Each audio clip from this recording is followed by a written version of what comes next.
Welcome to day 1581. Sharon Horne-Ellstrom here, and our nest egg equals money and freedom.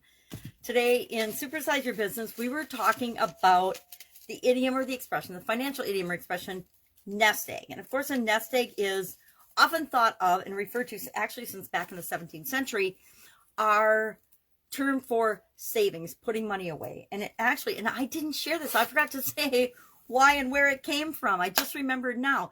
It came from the practice of farmers, poultry farmers back in the day, putting both artificial eggs and real eggs into nests to trick the hens into laying more eggs. If they laid more eggs, that meant more money for the farmers, which meant they had a bigger nest egg. So they would actually egg the nests. They'd put eggs in the nests, fake and real eggs. I can't believe I forgot to talk about that. You know why? I had to go to the bathroom. I'm learning that when I have to do something, I should do it, because otherwise I forget the things that I'm going to say.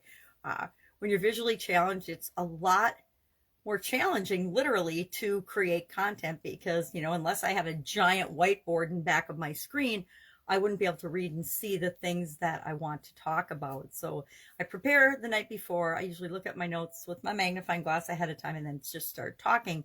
But the fact that I just remembered I totally forgot to say where nest egg came from is kind of mind-boggling. I said it was from the 17th century, but I didn't say that it came from the poultry farmers. Anyway, our topic for our annual challenge this year is to do one thing every day that improves us a little bit. And we're breaking it down by the life framework, and we're doing each month for the first 9 months of the year, we're doing the life framework that I've used for decades to do one thing every day, and that concentrated on that area or aspect of our life for the first 9 months of this year. And then we're going to do other fun things for the rest of the year. But this month we are focusing on our financial well-being, thus money and our nest egg, or money and freedom equals our nest egg. So today's topic for the annual challenge was money and freedom. What is the relationship, or what is the correlation, or why are they both important? So we talked about 9 steps to creating financial freedom, because, or actually freedom in any kind of area or aspect of our life. It could be time freedom, it could be finances, it could be emotional, it could be mental freedom. The same steps can apply to anything, right? Anything we want to improve in our lives. Just like the SOAP framework can be applied to absolutely any change or challenge that we face. And that's why we go over it every month, and we'll continue to go over it every month, even when we are in the last months of the year out of the life framework. We are going to we're going to vote, and we're going to do the SOAP framework every month, so that we do it at least 12 times this year. Guess what happens when we repeat things and do them over and over again?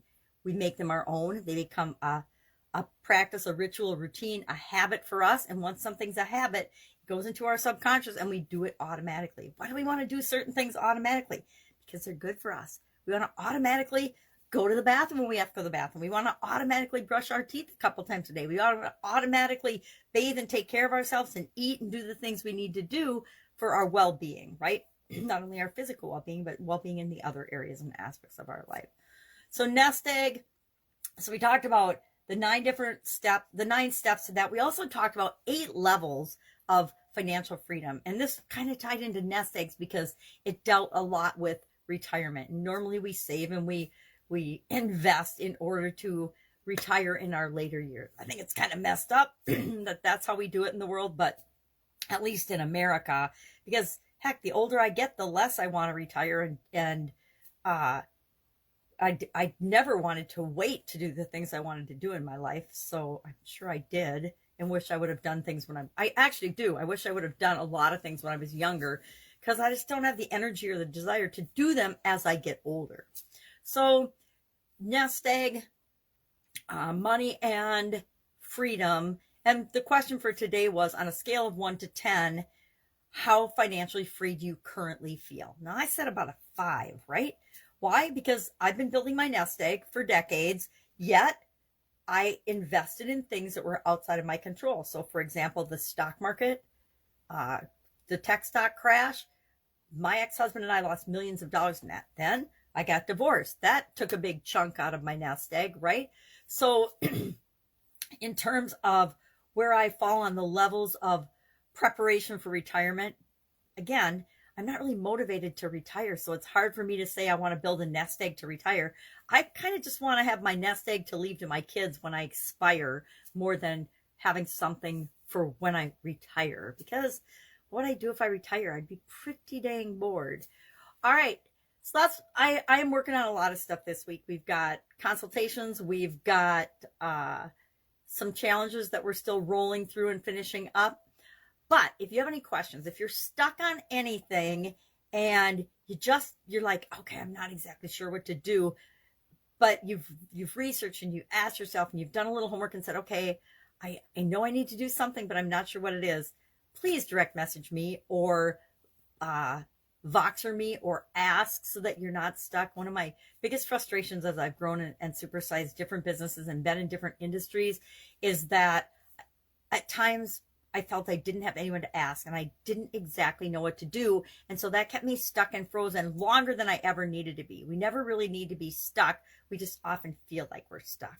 And I always like to offer up that 5 minutes or less. Hey, if you know you're stuck, just hit me up and let's get you moving. I guarantee in 5 minutes or less, we can get you moving onto the next thing you need to do. Not all the things, but the next thing, so that you don't ever have to have that, I don't know what to do, I'm stuck feeling.